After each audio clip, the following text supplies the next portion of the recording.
Greetings, this is Berto, and we're here for another episode of Planet Coaster, and we're looking at the Saskatchewan portion of CanadaLand, and look at all those happy people getting onto the Screaminator, which in itself is a very scary ride. Now you see there's a lot of trees, and so in northern Saskatchewan there are a ton of trees, like a ton of them. Forestry is actually a big part of it. And look at, there's CanadaLand so far. You'll see a lot of lakes. That's because Saskatchewan actually has a ton of lakes, like a ton. A huge amount in northern Saskatchewan, and they fall down. So northern Saskatchewan, which I tried to represent here, is full of lakes and trees, but then we also have a lot of hay bales around the area because Saskatchewan is known for its agriculture.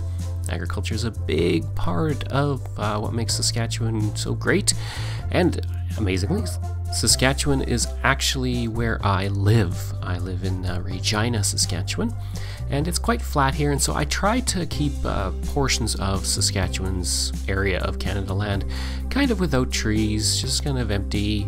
Not that it's empty, but it's mostly just fields and things like that. It's very flat. Look at those people, they're having a good time. That guy's got a good stash on him.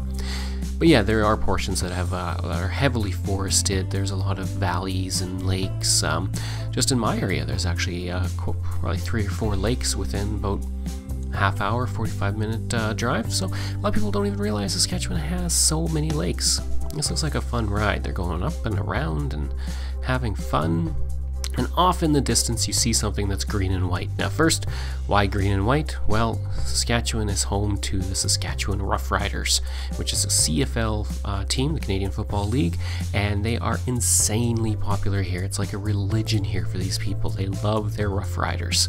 So, and we can see some of the hay bales twirling around. So what is that big green and white structure? Why, that is a grain elevator, and you see a lot of those around Saskatchewan, although not as much as you used to because they are being torn down. They're not used as much. And around the grain elevator there are a ton of straw and other things. And then next to the grain elevator you see something, 3 peaked roofs. Kind of my lame attempt to create sod houses, because when the early settlers came here it was all about sod houses and living in sod houses. And there's actually a sod house in Tompkins, Saskatchewan, near where I used to live in Gull Lake. So that's Saskatchewan land. Lakes, lots of trees in the northern part, lots of straw and hay, and a big old grain elevator.